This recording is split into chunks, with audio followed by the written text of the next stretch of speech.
Yeah, that's what I made that. Come on, don't act stupid, fam.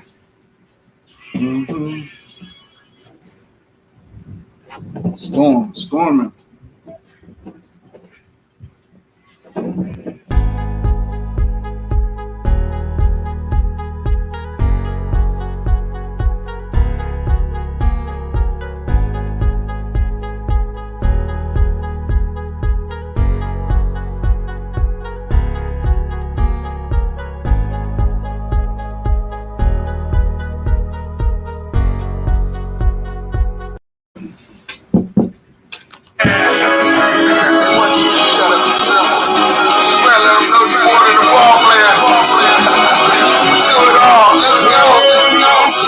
Lights go out, are you ready?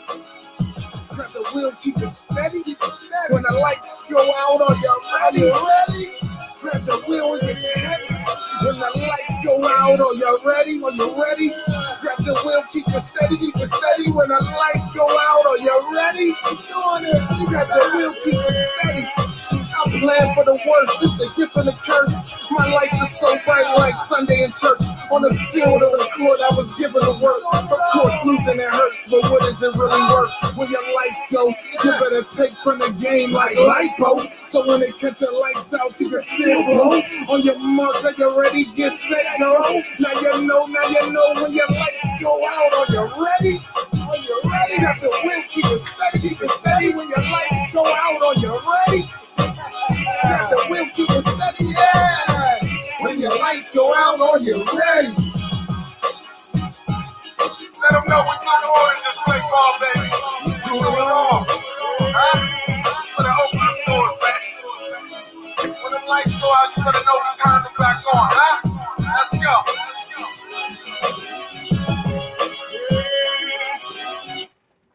All right. Thought I was gonna bring it back. What's up, good people? What's up, good people? It's Thursday. When the lights go out, we are back. We took a week off. We were supposed to come Sunday, but you know what? That's the good thing about it being our platform. We said no. We'll see y'all next Thursday. Ain't got to deal with no networks yet. Not yet, man. Until we on ESPN. You know what I'm saying? Coming before Colin Cowherd, Mark and Fletch. That sound good to me. Ain't telling me to cut my beard either. They gonna say you got to get rid of that. Butt naked face, bald head, ESPN, here we go. Like Ryan Clark. When the lights go out Thursday, 8 p.m. What's up, good people, man? Good to be back, man. The lights about to go out for sure. Yeah, if the lights go out for real, we in the burg and it's doing something crazy out here, man. Swanee G. Drayton Sly, what's up? I don't know who you are. That's my boy Drayton. Drayton, what up? Appreciate you checking in. Mike, what's up? Mike always in here. Everybody, man. Sometimes you don't really know how much this platform means to you until you don't do it for a week. And you like, hold on, something ain't right, man. People's hitting you up like, man, what's wrong? You all right? You good? You all right? Yeah, we was good, man. We was good, man. Just, some things came up in personal lives that needed to be handled, man. But we are back every Thursday when the lights go out. My brother Marcus Burkley, Fletch. No doubt. And we thankful, man. We appreciate everybody checking out the show. We appreciate everybody reaching out. This wasn't even done on purpose, man, but I appreciate my brother repping the company, man. We like the Bobsey twins tonight, man. But listen, B, what's up, Brandy? IUP in the building. Or she went to the Haven, baby. Lock Haven, my bad. That's disrespectful to IUP. No, man. That's disrespectful to IUP. I'm sorry, man. She's a bald eagle like me, baby. Shout out to Lock Haven, yeah. Shout out to Lock Haven, man. And salute to AJ Lock Haven. AJ Anderson. 187. What was the name of that street? 187, dog. Oh, Fairview. 187 Fairview, Lock Haven, man. Wow, shout out to everybody. They used to call me Flex. They got Lisa Rice. See another Haven LA2 alum. Okay. LA2 in the house. Yeah, man. Before y'all was there, man, I was there drinking out of cups at the Haven, man. 187, man. No but salute to Mark and Lock Haven and everybody that went to the Haven, man. Salute IUP. Salute all the schools, man. Mm-hmm. You know, if you out there, rep your school. If you ain't got a school, man, rep your technical college, rep your engineering, rep what you do, man. But we repping today because we got a guest. We got two guests, hopefully, who are in education. And you know, we try to bring different people on, and mainly it's been a lot of sports people, but now we're gonna try to switch it up. I was up there. I ain't gonna never disrespect LHU, man. I had great times at Lock Haven, man. But we got some gentlemen who, you know, want to talk about the school that they're now involved in and starting up. Clarion, what's up, Big Dre? That's my boy. Big Dre. Dre probably got 400 on the bench right now. Big Dre's All-American, man. I played against Dre my freshman year. Seen Dre, man. Funny because Dre started off, he was smaller, and then out of the blue, he was eating everything. Hey, Dre, if I'm not mistaken, you was number 7. He had a single digit. I remember seeing this picture. I think he had about 5 sacks against us, but I still had a big game against him. But so salute to Dre, man. Dre All-American. His son is in college now. Great man. dude, great guy right salute, there. Yeah, man, good guy, man. Mm-hmm. Salute to Dre, man. Strong as ever, man. He said his son played versus Lock Haven in week 1. Ooh, 8. I was one off. Week number 8. Week 1.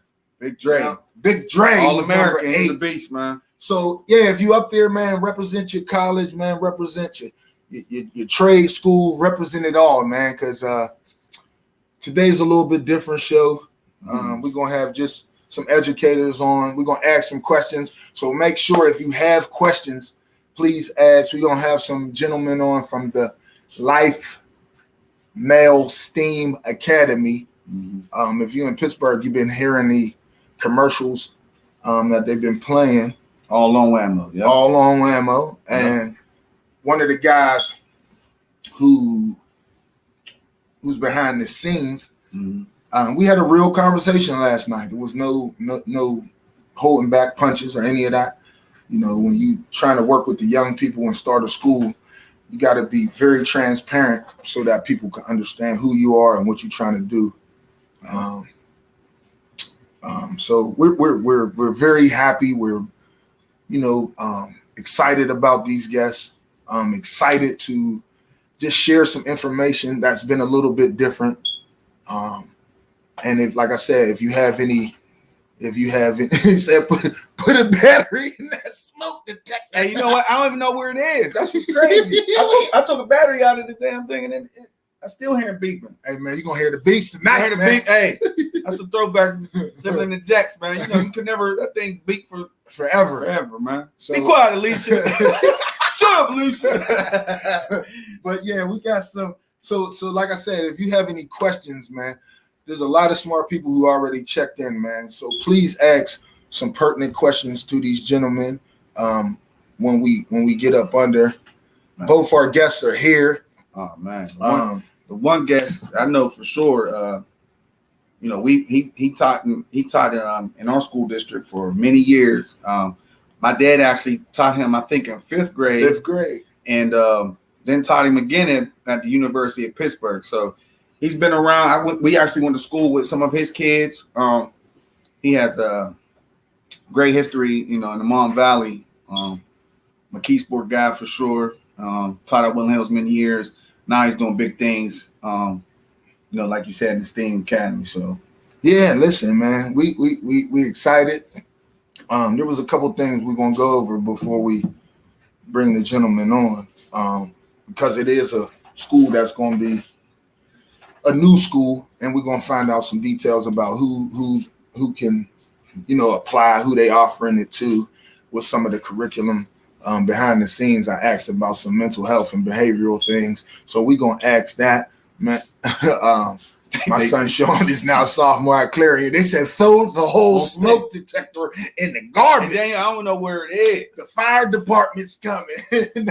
But over the past week, man, we watched, and the mental health thing is crazy. So we watched over the last month, the Olympics happened, and we spoke about Simone Biles before, and we watched her really reclaim and grab her own life and tell everybody she's more important than doing flips and backflips right now. Yeah. Because you upside down 25 feet in the air, your mind got to be on point. You can't lose focus on that. Yeah, you can't be thinking about something else and you doing a triple Lindy. You can't. Yeah. And that's no joke. We're not making jokes about her. About her. We just talking about how focused, how focused you have to be to do her craft. Her craft is there's like few in the whole world that can do what she do, and do it at the level that she does. But just to watch people, grab their own life, because a few years ago when the women really started to speak up and take a stand for themselves and the way they were being treated and mishandled, and now you see it where they empowered a Simone Biles, the other young lady, I don't want to mispronounce the young lady's name. I played tennis, but she did the same thing. Naomi Osaka, I think that's how it's we probably mispronounced, but y'all know what we talking about. But just to see that, because in the past, we know in football there was no complaining, crying. It was you just soft. Yeah, you know what I'm saying, and that's being nice. That's being very nice, because we got called some of the worst names that you could get called. I remember. I spoke on it a couple of shows ago. My mom died. I remember the dean calling me and said, "Marcus, you could take this whole semester off. It's football season, bro. What you think my teammates gonna say? I go back to the crib, man? Yeah, I'm gonna go ahead and finish this career out. I'll grieve, and then unfortunately, probably more likely I should have went and got counseling, but." At that time, man, it was mental health was looked at totally different back in the day. Yeah, you're looking like if you complained about your brain, something was wrong with you, man. Yeah. And what I do like is people are saying, my health is more important than your entertainment all day. You know what I'm saying?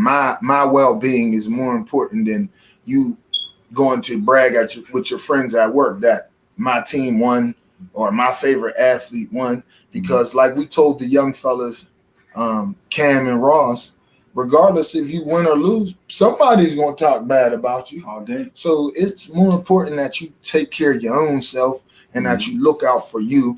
And being that the show is called When the Lights Go Out, if you have both ends, if you an athlete and you have school, then you have more in your bag where you can make your own decisions and your own choices, man. And this is what this is about. And this is why we got the next gentleman up on the behind the screen and waiting to get on, because we just want to give our young people more and more opportunities.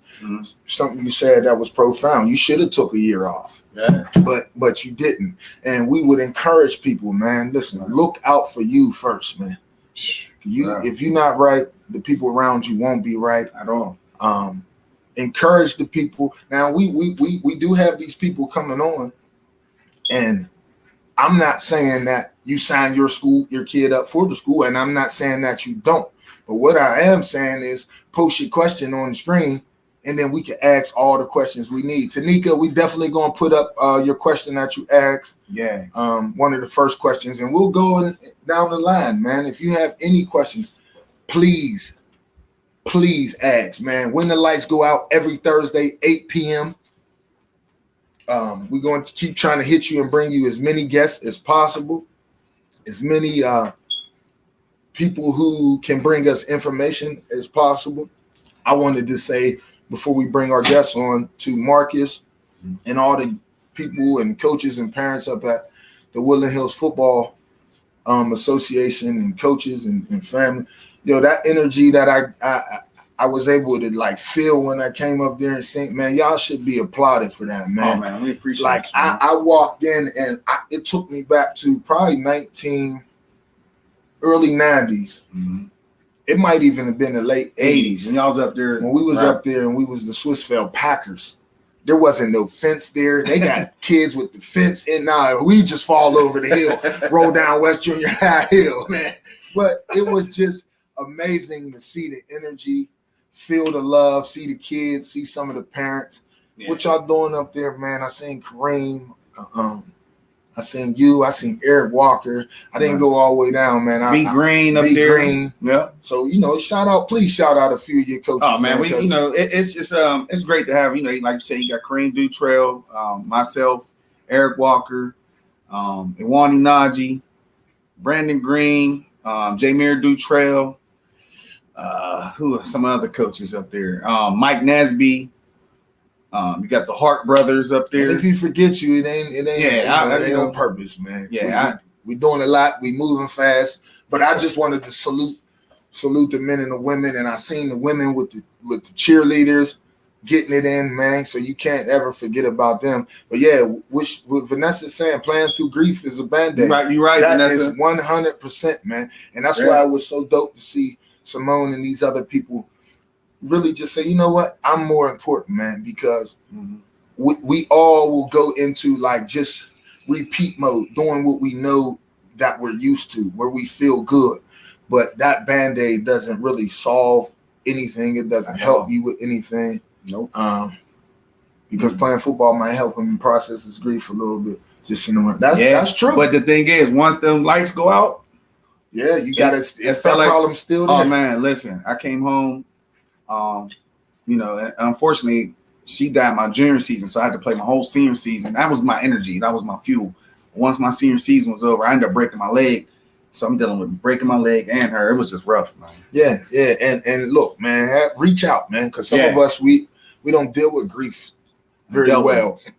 And if you're a parent and you don't deal with it, get your kids some help or whatever the case may be. But listen, without further ado, we got two gentlemen behind the scenes. One, like Mark said, we've known for a very long time. He used to sign me in at the Rankin School before we could play basketball with Mr. Brown. Mr. Brown. Yeah, he was at the table checking us in, man. If you ain't do your hour homework, he wasn't hooping. He wasn't playing with you. Yeah, he wasn't playing, man. With a smile. Yep, with a big smile like he got right now. With a big smile. So, without further ado, we got two gentlemen. They're starting a new Life Male STEAM Academy. For 6th and 7th graders. Like I said, if you hear the Pittsburgh radio, they have some promo for that. We have Mr. James Chavis, and we have Brother Malcolm Thomas with us in the stadium this evening. Fellas, we appreciate you on tonight. How you fellas doing? Good. Yeah, man. Hey. It's good to be here. Y'all hear me? It's so good to be here, man. Before we go any further, I just got to give a shout out to you two young men. I've known you, Marcus, I've known you since you was in preschool, man. And I knew your dad. He was my teacher, man. He 5th grade and my mentor, man, followed me through my life and inspired me. Delrico, I can remember, man, you just love to play and joke and do your thing. You give me a head. You come up, I did my homework. You done copied everybody's homework, Y'all okay, now we can play basketball. But you loved it. And I watched you through, high school career. And what you're doing now, you guys are doing is just phenomenal. I love it because y'all got love for this community and y'all ain't stopping. This is amazing. Yeah, we just getting started. A lot of times you'll see hashtag we just getting started because that's really how I feel like we just getting started. What's up, Brother Malcolm? How you doing, brother? Brothers, what's going on? You know what? First of all, I want to say just thank y'all, man. I'm just meeting you guys for the first time. Your reputation precedes itself. But I went on my page and one of my homegirls from school, Carla, had put this up. And she said, I think you're her brother-in-law, Marcus. Yeah, Carla. Yeah, is that right? That's my sister. Yeah, and I'm like, wow. So I'm just happy to be here, man. I haven't worked a lot in the Woodland Hills School District, but my cousin went to that school. His name was Derek Caraway. He played football there, and so I used to come to the games, and it was unlike nothing I ever seen before, bro. Yeah, the Wolverine, man. It was crazy. So I'm excited, and thank you for having me on the show, brothers. Nah, appreciate you. It's funny he just said something about Derek. This is how small the world is. I came home for a brief moment, and I was working with the NEAT organization and the Reagan Christian Center in the afternoon and evening program. Shout out to the Rolanda Robertson and Calvin Murphy and Tiana T-Bop. But I used to watch Derek on the basketball court. Very athletic, dribbling around. And I pulled him to the side one day and said, well, what you like better, football or basketball? Because me knowing athletes, your career is in football. And I told him, you're going to be a corner in college. And to see his growth and for him to kind of put the, I ain't mean put the basketball down, but he put it down and went and played football and got a scholarship to college playing corner. Like, so it was just, it's funny to see the growth of some of these young people like Deontay Robertson. Yeah. Like to work with Dede as a young person and then see them grow and then start to fulfill and realize some of their dreams, man. It's an amazing feeling. Absolutely. And I'm gonna tell you what's so deep, bro. When he was going in high school, I used to go to his hoop games too, right? And I used to go to the Rankin Christian Center, and I went up there one day, and there was a cat up there, and they were talking about Derek, and he ended up telling his dad, one of his coaches or one of the cats he knew, older guy, it might have been you, told him to really go toward football, and that's when he really focused on football. That was you. So thank you, bro. Shout out to you, man. I'm almost 100% sure because I remember his face. I remember Malcolm's face. I'm almost 100% sure it was me because I actually talked to you. Yeah. Yep. Small world. That's crazy. Yep. It's a small world. That's how the universe works, man. That's definitely how it works. And it's always good to see just powerful black men on the screen, especially Mr. Chavis, somebody that, watched me grow up, somebody that, was there as a mentor, making sure we was doing the things that we needed to do. I mean, at 12, 13 years old, you still hard-headed as well, but sometimes, eventually for myself, it clicked. And it's like, okay, if I don't do this, then it's going to be wasted potential. So, from me to you, from all those days, I remember vividly. So I want to thank you, So for me and all the other fellas, we thank you very much. Yeah, man. Miss K. Brown would say, man, you letting them kids get over. They didn't do their homework. Man. They gone now. They playing. Ain't no getting them back in this room. It's too late. But listen, without further ado, I want to ask you gentlemen, one of you gentlemen, to please, because everybody's seen the flyer, but can you please introduce the school and I guess the motto and what it is that you are trying to do? Yeah. Let me give a stab at it, Mel. Okay. Life Mel STEAM Academy is a school program that this year is targeting boys, only boys, in grades 6 and 7. Okay. It is a charter school. Basically, what that means is it's still a public school, but it's free. It's almost like a private school, but it's not. It's a public school, and it's free to students from any community. And schools transport the students there, provide transportation, and we're trying to do something different. We're trying to make sure our students have access to an underrepresented area in science, technology, engineering, arts. We're putting that in there too because we have a love for that in our community, and math, knowing full well that if students attain the skills necessary, they will be definitely employable in this 21st century and all the jobs that are available. We want to see that happen for our kids. And we're putting together this program under the leadership of Pastor Dr. Daryl Kennedy, who this is his vision, pastor at Rodman Street Baptist Church, him and his wife, and they're lovely individuals and just so excited about doing this. They are committed. This is God's will that they've explained. And 30 days ago, a month ago, I had no idea I would be the head of school for this program. I was over at Woody High. I love Woody High. 3 of my kids graduated from there. Working with Dr. Woods, who I came there to work with. And when he was took the head job at Aliquippa, that's his hometown, and he took off. He's superintendent over there now. I had just some decisions to make. I could stay here, Woody, and finish out my career, I could most likely I might end up being head principal. But then I get a call from Pastor Dr. Kennedy, and he's looking for a guy to run his program. He heard about me, and I'm like, nah, I'm not sure. But after talking to this dude, man, before I got off that phone, I knew what I wanted to do. This is a once in a lifetime opportunity for me to work with young men. We're focusing unintentionally on Black men. Any kid can come to this school, white, Black, anything.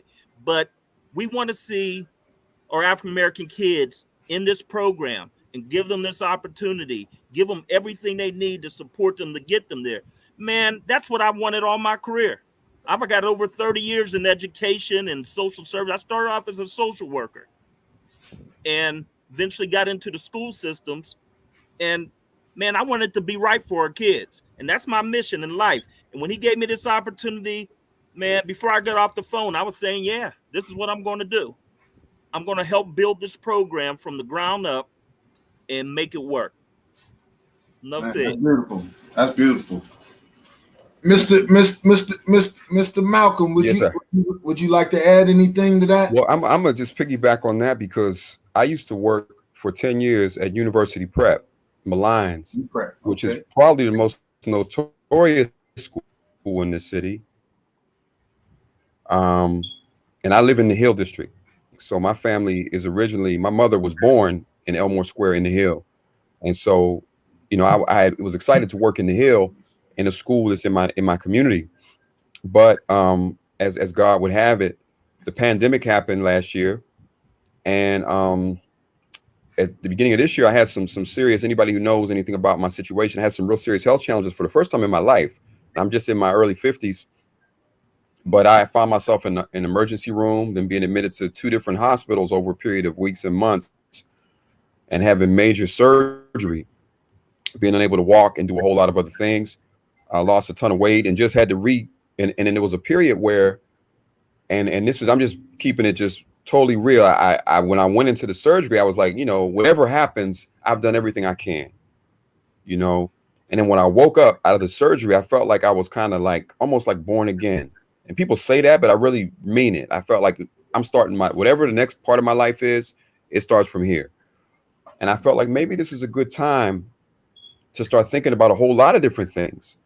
And Pastor didn't even know what was going on with me, but he had been bringing this to me for a while. But he just reached out to me to see how I was doing in life. And I was laying on my back at that moment and couldn't walk. And it was something about that. I was like, man, I feel like I need to stay in touch with this guy. And I told him what was going on with me. He said, well, I'm just concerned about you as a person.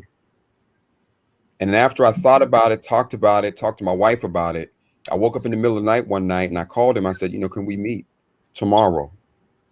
And we met, and I had no idea I would be here at the school, but here I am. And then when I met Mr. Chavis, I knew, and like Mr. Chavis said, when I heard the vision, I was like, man, this is something I wanted to be a part of all my life. Because I worked with boys since I was at the Hill House, the National Council for Urban Peace and Justice, Oliver, Langley. I worked in over 18 schools, and I also have a 26-year career. Plus, so Mr. Chavis has a ton of experience, and he's certainly, you know, a mentor to me in that area. But I've been working in the schools for a while in every area, but I've never been a part of nothing like this. And I felt like this was right up my alley, and everything I've ever done in my life kind of led me to this. And so as it happened, here we are with something that has not been done so far in Pittsburgh. Yeah. Sounds like a beautiful thing, man. Listen, first of all, we're excited, man. I mean, you know, you might be able to feel it, but we're excited about this. We're building something big, man. Something big. I was talking to Mr. Chavis yesterday behind the scenes, and I didn't want to sugarcoat anything. I didn't want to hold any punches because working. So my background, I was in Philadelphia working at a charter school called Community Education Partners in the early 2000s. And it was a pilot program for charter schools. And I knew eventually it was going to work its way over to Pittsburgh, that kind of thing. And there's some people that I work with out in Philly and Jersey area who actually came out to Pittsburgh. And so my question is, several questions, but I'll ask this one first. So I before I even knew Mr. Chavis or Brother Malcolm was even associated with the school, affiliated with the school, I heard the commercial on Whammo. Mm-hmm. Okay. And I'm giving my honest opinion. That's all we want, bro. When I listen to it, because everybody's now commenting about the pastor and how he is and how a great man. And I know Mr. Chavis and Malcolm, one of my big brothers, Calvin Murphy, he vouched for you and he spoke glorious about you. So when he said that to me, I'm like, okay, so there's some real brother. But when I heard the commercial on Whammo, I was a little bit, I don't know if I was confused, taken back, but it sounded like preacher talk. It sounded like instead of it sounded like we're selling a product, like we're selling to the kids and their family, instead of saying all those issues that you may have, some of those issues that may have been overlooked at certain schools. These are the things that we are going to work on. That's why we want you at this school. Mm-hmm. I didn't know anything that we was going to have these gentlemen on our show. I'm honestly, when I heard it the second time, I'm like, I'm trying to decipher through it, because education is hard. There's no doubt about it. This thing is hard. You fight against the state. You fight against people in the way of stopping you from helping people. Public school. They don't make it easy. You fight at every turn. So it was just like, man, they have a great idea, but if I'm turned off, how many other people are turned off? And I could have been the only one. The likelihood of that happening is probably zero, that I'm the only one. But there's people who I know turned it off because you wasn't taught. It didn't seem like those 6th and 7th graders who are on the fence, who could go left or right at the drop of a dime. It didn't seem like we trying to reach those kids. Right. That I could be totally wrong. Now, from talking to you gentlemen, I got a little bit better understanding. Right. But for somebody who's out there and who wants, so for instance, this is where I was a little bit confused at. We said 6th and 7th graders, and we did all the dressing up, walk like a king. But what's going to happen when that 6th and 7th grade scholar has this behavioral health issue? What's going to happen when that 6th and 7th grader has this mental health issue? Like we could talk STEAM, and we can make the great acronyms. We could talk STREAM and all of these kind of things.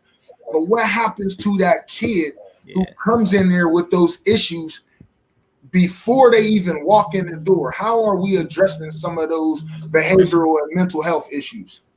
Delrico, that's a real question, man. There ain't no, you put it right there. We absolutely agree and realize that. Now, let me go back just a little touch. Dr. Pastor Kennedy and his wife, okay, they are absolutely selling this vision to the public and to the world. Okay. He's showing you he pretty much has shown the end product. Okay. What you're talking about is the process to get them there. That's where we come in. Right. He had the vision. He told me, he said, man, I don't know nothing about education. Now, his wife was a school counselor. She does. But he says he's a Morehouse man. Okay. He is a pastor. He's an athlete, football player, played football at Morehouse, I believe. Weather storm warning. Yeah. But no, he's a real dude. There's a difference what you see on a screen and what you see. Even I think I am different in this venue than when you meet me. It's a whole nother thing. Right. And that's what it is. So he said to Malcolm, you run this. Now, as I told you the other day, I was like, Delrico, you think really for what you know about me, just what you know, Marcus, you do. You think I'd ever be associated with something that wasn't real about all the things that kids, all the things, not just sit there and do a book and get a grade and go to college. That's the great part. But we know the work before that is critical. Malcolm, Brother Thomas said, dude's an expert. I've done this work as well. I've been a social worker. I knock doors. I used to be that behavior specialist going door to door. We all been there. Yeah. All been sitting there. down in people's homes and sitting there and like, hey, I'm gonna eat your food because I've been working all night. Okay, they ain't paid me much to do this, but that's where that's my foundation. And I simply just carried that. I love schools because that's where all the kids are. Instead of going door to door, but they come in those doors just like you said, hurting. These kids are traumatized, PTSD, high. Okay, every bit of it. But see, what we know already is that was even us one day. We know that. And if it wasn't for people like Dr. Burkley, Marcus's dad, who believed in me, I wouldn't have believed in myself. I'll tell you that for now. I've told this story thousands of times. He was the dude who came by the neighborhood. He'd teach us in school, have some fun, be on the playground with us. Athlete, I call him the Black Dick Clark because he never aged. And then he walked past your home. I grew up in the projects, okay? And he walked past the home. He say, hey, Miss Nancy, tell my mom, make sure that boy does his homework tonight. He ain't do it today, okay? This is who I model myself after. And then I remember he went to Fisk University, first Black man I ever seen in education. That's what we're doing. We still have kids that ain't seen no Black men in education. We have that. So then he go play ball with us. Man, heck of a baseball player. We understood Mr. Burke cares and you know, knowing you, Mr. Chavis, and then like I said, I know somebody who knows Mr. Thomas. Like just the level of care is so important. Very important. Like because I know in education, when I got to the point, I got to about year 8, and I had to walk away from the classroom because I was burnt out. And we know I grew up in Woodland Hills. I mean, we've seen educators in it too long. Yeah. Where they worn out, where they drain, where you not getting the motivation. I mean, we even heard teachers in the past say, I got my high school or I got my college. Oh, I hate that line, man. Yeah, we heard that. So really, I'm really playing devil's advocate. I'm not. I understand how hard education is, especially for our people. Listen, when we take somebody's kid, they want you to be a savior for this child. And reverse all the stuff that you done downloaded in this kid. I got to change it in 3 months because I'm the kid's teacher. We understand, you know, how hard it is. I'm just kind of playing devil's advocate. Yes, but you're enlightening people because a lot of people, you know, when they see this uniform tie and all bit, no, they ain't going to come packaged like that.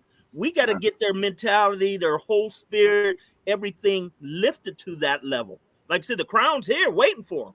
Right. And the pastor says it very well. We got to grow them into it. It's not going to be easy. I don't even make any false assumption about that. But I think we assemble. I would have loved to hear that in that commercial piece. I got you. Okay, we see the end product, but this is how we're going to get there. Because I'm a journey person. Greg Schiano taught me this at Rutgers my last year. You could win the championship. That celebration lasts for 30 seconds. That celebration. If you don't enjoy the journey and learn from the journey on the way to that championship, then what did you get out of it? So for me, and this is just me speaking, I would have liked to hear him lay that out. I got you.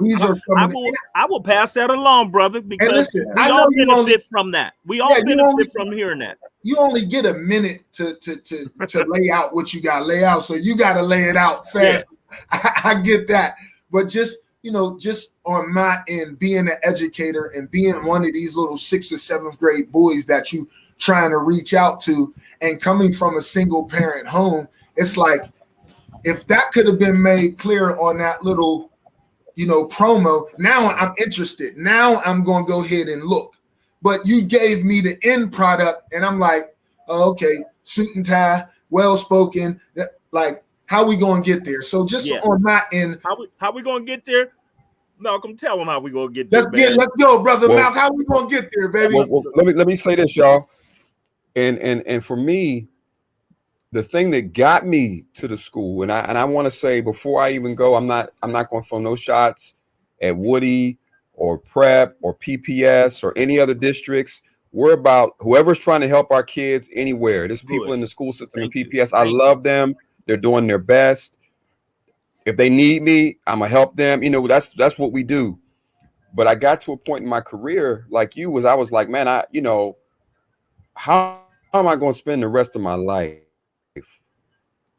And the thing that was attractive to me is I was working with kids who had dealing with all the stuff that we deal with, right? Everything you could think of that we deal with.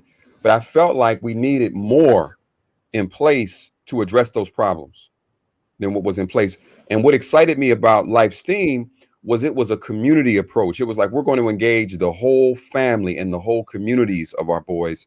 And it's going to be, you know what I mean? It wasn't just that we're taking them out of the neighborhood and sending them away somewhere, but we're trying to uplift every single person connected to everything and build these scholar warriors who are going to go back into their communities as leaders who can help become a part of all of this. I see you guys as that. I see Mr. Chavis as that. I see us as people. I'm one person, but I totally turned off the education at one point in my life. And it was one of my counselors, actually. His name was Andrew, who said something to me and turned me around.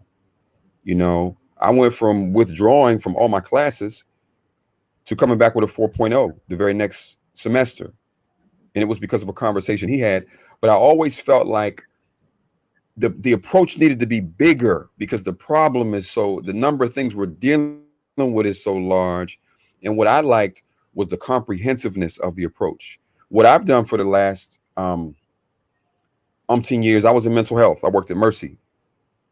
And so right off top, when you guys started off talking about mental health, that was attractive to me because that's a big issue. Come on, this is my middle daughter. You can come sit, but just sit right there. I'm sorry, y'all, but the lightning is they don't do lightning. So she's here.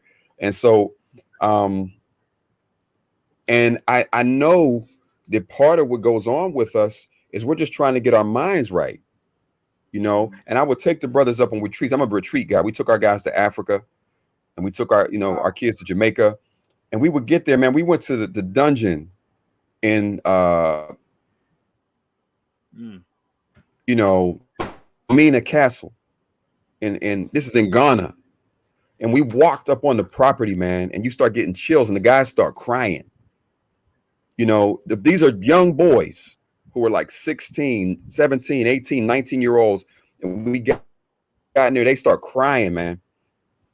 Because, and I start realizing that we have an opportunity to do things like that, to do travel, to do things where we're actually taking these leaders and going back into the communities with community service. That's going to be a part of our program. We're going back, not just picking up trash, but doing whole community initiatives, working with our kids, helping these boys become mentors to the younger kids, you know, because as you guys probably know, as both of you are community leaders, the way you really grow a man is you have somebody above him who's pouring into him and have him pouring into somebody else at the exact same time. If you guys fathers, you guys fathers, well, you know, when you have kids, it'll grow you up quick. Right. And that's what I realized when my children were born, I had to become more than what I was. You know, I had to become more than what I was as a man. And I even tell my wife, I said, you know, I thank my wife. I said, thank you for helping me become the man I always wanted to be. Because when you have we have these 5 roles that we'll talk about in our program of manhood. I call them son, brother, mate, father, and self. You got a relationship with all 5 of those. And so we're trying to get our boys interacting with all of those relationships. And we're trying to get them to understand that we're not running from our neighborhoods. You know, we're the ones who are going to make the change. We're not waiting for anybody else to come and save us or anything like that. So what we're doing is we're trying to create a hub that has a space for everybody. It doesn't matter where you come in, matter what we're there to love you and to support you and to see what's in you and not define you by your limitations. You know, if all of us have certain things about us, is if people only knew that, they wouldn't even fool with us. Right. You know, I had limitations that people didn't focus on that, though. So we're there to understand that this is work. You know, brother Delrico, you talked about the burnout. That's real. But when I saw Mr. Chavis and the staff we had, I saw people who are willing to do whatever it takes. Because what I've been a part of, I'm not going to say it didn't work. I'm not going to throw any school district under the bus or any schools. There's people who are bleeding for these kids. I'm talking about they're working blood, sweat, and tears at prep and other schools I've worked with. Shout out to them. I love y'all. But it takes something beyond what I've been associated with so far. I haven't been a part of the thing that was really solving the problem at that level that I wanted to. And you start to feel like, am I making a difference? What am I doing in my life? And I felt like this was the first chance for me, or I don't want to say the first chance, but a chance at a higher level to do something that I quite frankly haven't seen done yet. It's going to take all hands on deck. It's going to take partnerships with everybody. It's going to take brothers like yourselves giving us real feedback about how to have innovative things and how to do things to keep connected, particularly with the sports culture that is huge with our boys. That's huge. That's huge. And so how do we take that and we make ourselves somebody who's trying to go here without ever being above anybody? Because we're not better than anybody, and that's not what we're selling. That's not what I'm a part of. That's not what Mr. Chavis is a part of. And the people who know me, they wouldn't even, I couldn't even walk out in the community if I was even associated with something like that.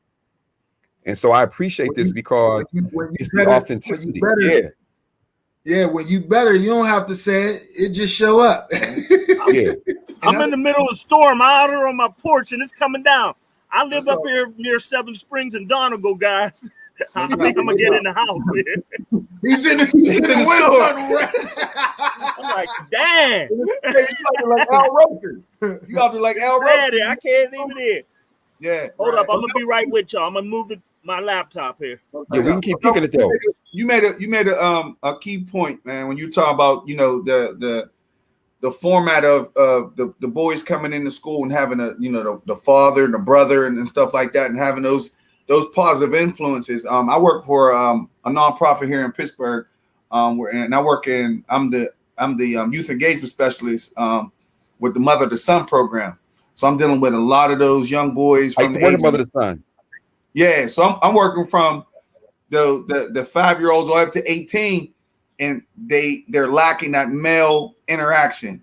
And even if it's just what I try to do is I try to do a lot of going through the pandemic was a lot of Zoom calls, and now that things started opening up in the last few months, but now it looks like it's going to go back downhill. But they yearn that male interaction, man, and sometimes I know I was, Mr. Chavis and Delrico tell you, my father would always bark, but he would build you back up, So I'm a person that's going to bark at you, and I think a lot of our youngsters lack that. They don't have someone barking at them, but I'm barking out of love. I'm not barking to tear you down. You understand what I'm saying? So I think having that male interaction and having gentlemen like yourselves in the front with those young guys, they truly blessed, and families really don't know what they're getting into, and it's a positive thing.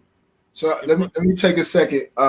Every Thursday, 8 p.m. when the lights go out, we try to bring you hard-hitting guests, amazing guests. We got 2 amazing guests with us this evening, Jimmie Chavis and Malcolm Thomas, the Life Male STEAM Academy, Dean of Schools, and the principal in the building. We're thankful, we're grateful to have you here. I got another question. Because in my travels, these are some of the things that you see in some of these schools. And like Brother Malcolm said, we don't have to talk bad about people, but we know these schools that do some of these things. So let's say we in the 4th month of school. It's December and everything is rolling, pretty much how you want it to go. What happens to a child who is a disruptive child? Does he get thrown in one of these classrooms and got to sit all day, and that's just how we going to treat it? Or are we redirecting to get this child back on track to get back in his classroom? Because we know those schools where, we'll have one disruptive child, we'll remove them, for the sake of everybody else's education, but then we forget about this child. We done put them in one of these side rooms, and they just sat there for 8 hours What happens with Bro. this child at the Life Male STEAM Academy? Okay. Hey, glad you asked that one, man. That's a loss. And if anything about me, man, I don't like to lose. I really don't. I got that. I don't lose a kid. They are going to. That will happen. That would you gave a real scenario. That will happen. Not, that's happened throughout my career. A kid may give up. I ain't never given up. Never given up. You gotta run away from me so I can't catch you. But when you're my presence, when you're my program, and not only me, because I'm the head of this now, so nobody who's going to work with me is going to be allowed to give up. No one. I went to school when I was in high school, thinking about where I'm gonna go to college and doing all that stuff. My guidance counselor actually told me, you can't get in college. I think I had maybe like a 2.5 at least, man. He was like, you can't go to college, man. If I didn't have the resiliency that I already had built up, people like Dr. Burkley and so forth, I'd have probably gave up. Hell yeah, I got into Pitt. But because people did believe in me, I will always, and people who work with me will always believe in these kids. Yeah, they go through some tough times. I realize that. That's just growing up sometimes. Where would you guys be if someone just gave up on you? Right, when wouldn't have when the lights go out. Yeah, that's right. Lights been out. So we've been doing some fantastic this past week professional development, hiring the staff that we think are going to be great. But you know what? A lot of them are young folks. They ain't got this type of life experience that we have. So what we do is make sure they understand the expectation. And if they can't be a part of that mission, then we don't need you. That's the thing I love. It's non-unionized. I'll just throw that out there. In the public school system, you can't get rid of people for that. You really can't. They got all kind of protections. But I don't expect it, because I think we did an effective job in interviewing. I got this thing about, I could see it. I could see it in them. Pastor Kennedy has it. He interviewed. Malcolm has it. We all interview people. We just got, before we got here tonight, we just interviewed 3 people. Mm-hmm. Right. Two good. One is a no. And we're going to continue to develop the staff, because the most important ingredient in a school system truly is the teacher. Yeah. They're the ones right there on the front line dealing with them. And if they can't effectively help that child at that level, then it's a no-go. We're going to make sure they're equipped, they understand, they're compassionate, they're patient. Bottom line, and we have an affirmation of this for all our staff, that they love these kids. Mm-hmm. They treat these kids as you would treat your very own child. And yeah, we're going to go through some tough times, but you got to be thick skin. You got to be strong. You're the adult. Right. And when we have people like that working with our kids, committed, dedicated, then the connections, what they say, kids don't care what you know until they know you care. Right.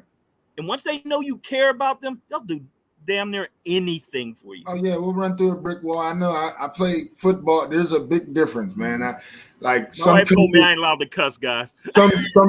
Hey, listen. Sometimes you gotta let them fly, Mr. Chavis. We had Rob Butler was letting Rob Butler. If Rob is listening, he cussed every 5 words, man. Shout out to Rob. But no, one thing that I'm taking from you gentlemen, like Mr. Thomas said, like a lot of times what I've seen is we've settled for mediocrity. We settled for average. We settled for, and I'm thinking back to, and I'm not going to say where I was at, but I was out of football practice over this past week. And I've been doing my rounds around the city, and I watched 15 kids in a row slap through the final line. Don't run through, don't finish. So I'm like, y'all settle, and more than anything, you settle for, but the coaches allowed for that. So like you just said, if the teacher demands more, If the teacher expects more, they're going to push you towards that. But if the teacher don't expect, then that C is okay. That D is okay to just get by. And we got to stop with the mediocrity. Complacency. Like we are, and one of the places I went to, Woodland Hills High School this past weekend, and shout out to Woodland Hills High School and Tim and Tutu and Wayne Anderson and Chris Edmonds. But we can't, like Woodland Hills, the kids now, they benefit from a lot of other people who put in a lot of work. And mainly I just walked on the field and just touched the field and rubbed the field. And I'm like, with this field right here, I'd have probably had about 40 more touchdowns, 2,000 more yards. And I was trying to get across to the kids, like, y'all taking this for granted. Yeah. It don't have to be like this. This field used to be awful. There was no lights. There was not this flat surface. It was a big mound. It was muddy. It was dirty. So just to get back to that feeling of just working hard, man, of not settling for average, not settling for being the middle of the road, not settling for C pluses. Like, let's get the A. Let's shoot for the 100%. And then if you get a 92, okay, we can live with 92s. Yeah. But you know what? The expectations it not only start on the football field, they got to start from school board all the way down to the house. Yeah, it got to go all the way through. And I think, we're not gonna bash what he had, but I think that's what's going on in that situation. You know what? And that's happening in a lot of school districts through the area. Mm-hmm. A lot of these people are just collecting the check, and we'll just leave it. No, but that's the honest truth. Malcolm said it. You want something greater, right. So shoot for it. Shoot for it. Like you can't know you got wings unless you jump and start flying. And y'all know what? And I'm gonna say this: when from my work with boys, and this is kids in general. I don't want to just say it with the boys. Shout out to all the sisters out there who's listening. Right. But I believe people want to be challenged. If I don't ask a lot of you, deep down, I don't really respect you. Right. Deep down, I don't really think much of you. Deep down, I've already decided what you can't do. People just need to know you're going to ride with them. Mm-hmm. The reason why you can bark at people is because you're building them, because they know you'll bleed for them. Yep. Every one of us has somebody who can say anything to us. And that's because this person loves you. They will sacrifice for you. They're going to walk the talk. They're going to do it before. They're not going to be do as I say and not as I do. And when you have people who model and they will stay with you till 6 or 5, they will stay with you after school, come to your games, come to your house, and hold the standard up here. And in their mind, they're not faking it. They really see that in you. Kids know. Yeah, they know. Yeah, that could have been me. You're me. I was that person. And I realized, that's the difference, I think, and it's not about a white-black thing. It's not about a charter school, public school thing. It's just about people who know, if I can identify with my own struggles, because we've all struggled with some stuff, right? Yeah. There's some stuff that I never thought I'd be able to do. Never thought I'd be able to do in my life. And somebody else saw that in me before I could see it in myself. And so the way this was laid out, this is the type of school, if you're not that type of person, you wouldn't even want to work here. You wouldn't even want to work here. Be exposed really quick. It's like you don't want to be a part of this because it's too ground floor, it's raw, it's going to take too much work, and it has to be all hands on deck, people who really to go all in, or this is not the environment for you. And once again, Woodland Hills, PPS, all through those districts, there's a ton of people I know for a fact in PPS who are stellar. They're outstanding. I can't say enough good things about them. I'm not going to throw anybody under the bus. Like, we're the answer, and they're not. We're not saying any of that. We're saying we're trying to use this approach to go along. We believe we can do some special things to partner with everybody who wants to be about kids. That's from the homes to the coaches to every single person. I believe it takes multiple people working with a child. Like you said, Brother Delrico, you're in Derek's ear. You know, and he had his father around, he had people in his family, but he looks up to you differently than he looks up to some other people. Maybe something brings differently with my children than sometimes when they hear from somebody else than from me. So we're trying to hit them from all sides. There's going to be a health clinic in the school. We're going to have a health clinic in the school. The first all boys school to have this in the country. Comprehensive. The first charter school to have this in the country. A smart clinic. It's going to be a whole comprehensive health clinic in the school to deal with not only mental health, but physical health issues and every other thing you can possibly deal with in the school all day, every day. Think about the vision. That's going to make other schools step their game up. Yeah. That's what it's going to do, because shout out to Kathy Wells. She asked the question, what happens to what's up, Miss Kathy? What happens to one of these young people when there's a death in their family from violence? Because right now we at a point where we're everybody's just immune to it. Like we seeing it happen, and I'm coming from Philly, so it's whatever happened in Pittsburgh, it was 3 times that in Philly. And all our whole communities around this country, we're just numb to the death of Black boys and Black girls. Like what's going to happen at Life Male STEAM Academy to focus on our young babies who may go through some trauma like that? You know what's so deep is we had a situation this week, man. Yep, I was gonna bring one of our staff lost his brother. Now these are people we just met Monday. I mean, I know him personally. I know his family, but the staff met him on Monday. Never seen him a day in their life. And almost everybody in that room rallied around him. They were coming to us privately, like, what can we do for him? Is there something we can do? You know, they were, somebody represented at the funeral, went and showed up to school, had a representative at the funeral today.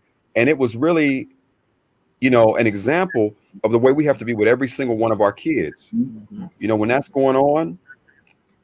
And the good thing is Mr. Chavis has a background in social work. I have a background in social work. You know that it takes anybody who's dealt with grief. Marcus, you told me, you know, God rest her soul, you lost your mother at one point. That could be affecting you 10 years later. 20. You know? Forever. It's not like you come back next week and everything's all good. So we have to anticipate, not only is that going to happen, there's people who it's already happened to who are coming to the school. It's already happened.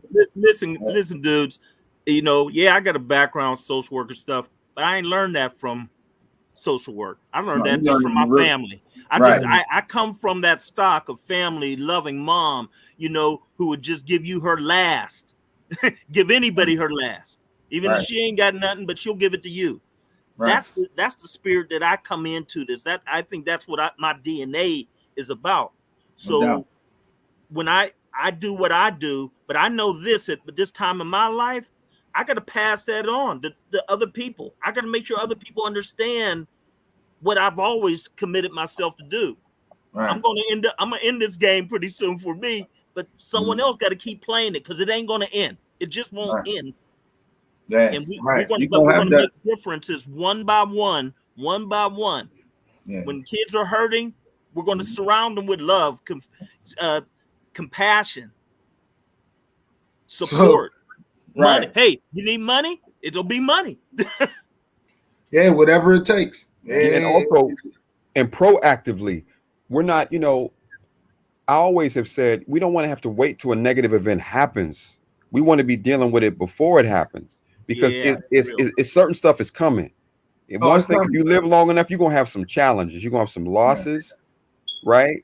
I've been through a day. I didn't know what was gonna happen in my life this year, but it was like, you know, I feel like I was prepared for it because when I was in the hospital at one point, I was like, now you get a chance to practice everything you've been talking about all these years at this moment. And it's all good. I would go through the whole thing again, but we want to immunize our boys like that. Because there's going to be, as a Black man, one of the things I think we've lost as a community is we have this sense of, we didn't come from the same place as some other people, but some of us have that same level of entitlement. Like we don't got to work hard. We don't have to grind. I don't know where we lost that.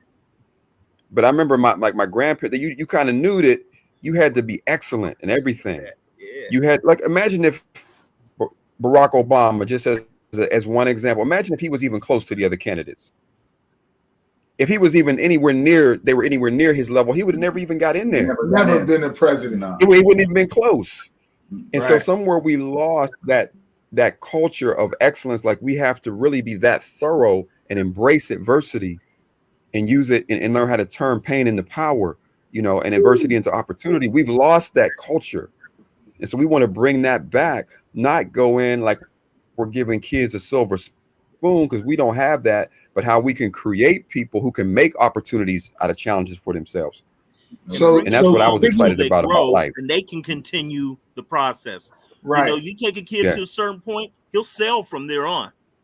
But you got to help them get to that point.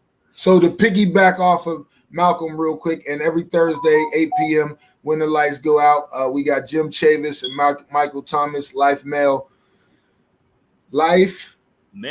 STEAM Academy. Yes, sir. Dean and principal.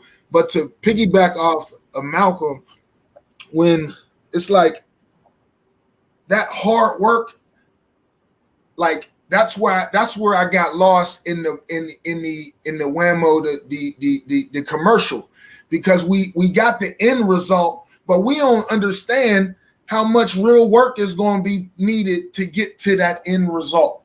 And I think in that promo, I think for me, it would have been just a little better for everybody to understand in this promo what we are expecting of your child along this journey to get to where this end product we are, looking for in your children. Because that made me think of social media. We see all these people with the jewelry shining, got the car, this, that, and the third, but that ain't even their car. They just took a picture with somebody else's stuff and didn't show you the hard work to get there. Soon they didn't show you the work.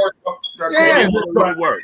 This whole generation, it's like the parents before worked so hard, told us no because you didn't need that. Now all these kids get any and everything they want without any work. Without it, we know people who are in the projects, poor and everything else, and they mama doing whatever they can to put Jordans on this little kid. And this little kid, in the rest of his life, he not doing what he's supposed to do in school. He's not doing what he's supposed to do around the house. But yet, little Ra is the best kid in the neighborhood.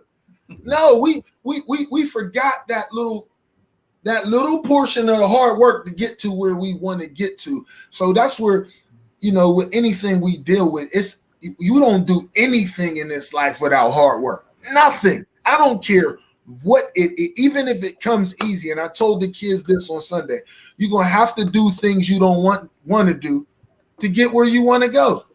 I didn't just wake up and say I want to go to college. I ran 6th Street Hill, West Junior High Hill, and all these other hills up and down, just to give myself a shot, just to give myself a chance. And I think that's where we got to get back to when we talk about, expecting the most out of these kids, pushing them to heights and limits that they didn't even know they could have. And I know the way I used to do it in my classroom was I wouldn't even open the book for a week. I'm keeping the book closed. You're going to find out who I am. Building and I'm relationships. Find out who you are. Yeah, so when I ask you to turn to page 310, it's not going to be a problem.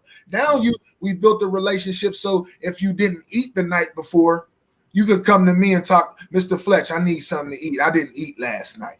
Or my Life Steam Mail, my Life Mail Steam Academy jacket is dirty, man. I have a relationship with Mr. Chavis, so I can say, Mr. Chavis, my uniform's dirty. I need some help. Can you possibly help me? But if I ain't never built a relationship with this kid, he might not even be empowered enough to come just say that small little thing. Right. So build rapport with these kids in these schools and stop letting them settle for mediocrity, man. Like all across the board, man. I'm a big proponent of. I know. Yeah. Listen, we getting close to the end. So if you fellas want to promote anything else with the school, man, now's the time. Please. Before we go, Tanika, I'm sorry, she had a question for her son, and I'll address it like this. We have a lot of these kids who are playing sports. What was the question? It was basically her son is playing football, and the coach has them break the huddle and do a curse word breaking the huddle. And she went and talked to the coach about it. And her son said, he had a problem with it, so he told his mom. So, Tanika, listen to this. If that's what they teaching your son, how to break the huddle and curse, and you tell me that's a football thing, find him a new team now, please. Right now. Right. That ain't got nothing to do with football. When you get older and coach it, that kind of thing, you might hear some curse words flying, but not at a 6-year-old. Not for breaking the huddle. Not for a 6-year-old. Not at all for the 6-year-old. So let me paint this picture. So basically what was happening is at the end of practice, they break in. No, in the huddle at the play. So you call 26 dive, and we say ready, B word. I mean, and I'm not laughing at crazy. But I'm just laughing. I'm just amazed at. And then you tell the mom. Then you tell the mom it's a football thing. Hey, mom, Tanika, find your son a new team now, please, because obviously teaching these football, they so focused on something it has nothing to do with football. They're trying to get the wrong kind of attention for sure. That's embarrassing. Tanika, it's very simple, sweetheart. Go find your son a new team. Imagine, if you need some help. Imagine that young man listening. Imagine that young man listening right now and him hearing that from you. The way you said that, that's all he would need to hear. If he heard that from you just now, he'd be like, I knew, because he's probably torn. Like, am I not man enough? Am I soft? But if he heard that from you like that. Okay, so he told them, ready, let's whoop ass. How is that going to help a kid do what he's supposed to do? It ain't going to win no games. He's 6 years old. I mean, be honest, he should be fired. Could you imagine me doing that? That's point. I'll be on Channel 4. They're like Marcus Burkley just had his kids saying "whoop A." Just like crazy. Just like we talk in education, and we'll hold the teachers to a high standard. Listen, that just shows a level of that's leadership. No vocabulary, no leadership. No care for the young man. You only worried about yourself. Yeah. Go get me some champions who broke the huddle and said, "Let's whoop A." See, that's the thing. But the thing is too. That's why a lot of these parents, you need to, before you take your kids to these organizations or schools or we're talking about any program or any school. Right, Marcus. You need to do your research on who's in charge, and who's your leaders in your program, because I've seen it. I've seen good leadership. I've seen bad leadership, and I'm not saying I'm the best, but I'll tell you one thing: you put your kid in front of me, he's gonna learn He's gonna learn that skill. He's gonna learn leadership and amongst other skills. But that right there is some pointless skill.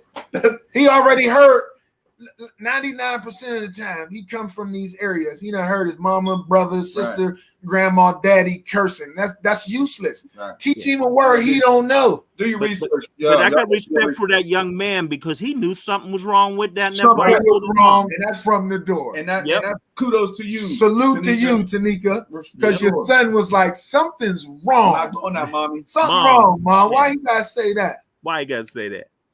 Coach told me since I have a problem, he will have to sit him out. Please, hey, Tanika, please. Behind the scenes, Tanika, please DM me about who this is and where that's at, and we'll find you a new. Show up. You gonna show up, Delrico? I shows up at practice. I'm out here at your practice. If you want Coach Fletcher to come, it don't even matter who it is. The most important thing is that she gets her baby. Yes, new coach. And being 6 years old, to be honest. But I'm a football player. I don't, and Mark might not even agree. He's a football coach and they doing great things. At 6 years old, I don't want no kids banging helmets with another 6-year-old. Yeah, he should be playing flag. At all. Right. None of them. 6, 7, 8. Sorry, Mark. You know what I'm saying? I'm coaching 9-10s, bro. But because listen, this is the brain. This is development. Right. These kids can barely hold the helmet up straight. Yeah, you know and you go and banging into another mess kid. Up their necks. Let's be real, man. Well, that's why a lot of us got CTE. Yeah, I was 5 years old and was banging helmets, man. I got ran over at 6 years old by Melvin Cobb. He was probably 35 pounds heavier than me. You know what I'm saying? But it was a different day, and we know that wasn't. We know now Now we know. That wasn't the Now correct we thing. know. So if we know now, let's do some things to change it, man. So Tanika, listen, hit me up. We'll talk. We'll find you somebody that will coach a young man. Do your research. Secondly, Saturdays 12 p.m. I'm back out at Rankin Field doing the skill development again. We also gonna have a book bag giveaway. So if you got young people, and I know football time and everything, but if you have young people and they need a book bag, school's approaching, come holler at us. Cinnamon Copers will be with me. I'm gonna make a flyer so she can get some love and her company get some love because she reached out to me. She got 50 book bags we giving away Saturday. Rankin Field, we doing the skills and drills on the basketball court. We doing the skills and drills on the on the football field. I would like to start doing the skills and drills on the baseball field as well. So if you're a baseball coach, please reach out to me because we out here, man. We out here. Our league will be happening soon. I got the image of the shirts. So we just doing some things. Saturday, 12 p.m. Again, we got a meeting with some higher ups in the political world. So, you know, hop on board. You either hop on or you get rolled over, Mr. Chavis. I ain't playing no game. I'm on board, bro. I'm on board. Yeah, Mark. Make results gonna donate to us too. We got more book bags. Make results, not excuses. Gonna donate some book bags, man. Listen, so if you out there and you hear my voice and you want to help me fill them up over the next 2 days, man, reach out to me, man. We'll fill these book bags up. But if not, we got book bags for the youngins. 12 o'clock Saturday. Bring them out, man. Every Thursday when the lights go out, we are very, very blessed to have these two gentlemen grace the show. Mr. Jim Chavis, brother Malcolm Thomas. Malcolm, man, when you speak, brother, I feel the energy, brother. I like. We gotta meet face to face, man. So I'm gonna reach out to you. We're going to. Yeah, we're gonna reach out. But like I told Mr. Chavis, I'm not teaching. But you can be preaching. Yeah, I could come in there and preach a little bit. I'm good at that. Mentor, man, do something. Yeah. Behind this, that's what the company. Just let us know. That's the company. We do mentoring, man. We do athletic training. We do life skills. We do all that, man. So listen, we want to thank you guys, the Life Male STEAM Academy. We want to give it nothing but blessings and good wishes, man. You out there, you got young people, please reach out to these men. Right. You got a nephew, son, brother, somebody grade 6 and 7, go to lifesteam.org. You can register right online. And if you need to meet me and talk to me, reach out and just ask me anything. Yeah, listen, we appreciate because we didn't rehearse like. No. This is no rehearsal show. This is live. This is like straight ask questions. And you, brother, listen, we thank you, man. And like always, if we can help in any way, if we can be any assistance in any way, one of our old friends, Brandy Witherspoon, she works in the city of Pittsburgh Housing Authority and things like that. I saw that. She's going to reach out to you because they're going to try to refer some young men to you as well. Yeah. I know there was more questions, so I'm gonna probably reach back out to you and try to get you back on in a week or two because just 1 hour is not enough. So actually, listen, if you fellas are free next Thursday, let's do it again. Yeah. If you're free, let's do it again, man. So we can have some more questions. Y'all can explain school. They ask where to register. They asking right now. Online. Lifesteam.org. Lifesteam.org, man. So if you want to register, reach out, man. These amazing men out there, man. Listen, this show wouldn't be anything without y'all. Cause me and Mark, we do this all the time without the cameras, man. So we chop it up, we talk, man, and now we're just thankful to have a platform. And you gentlemen reached out and used it. We thank you very much.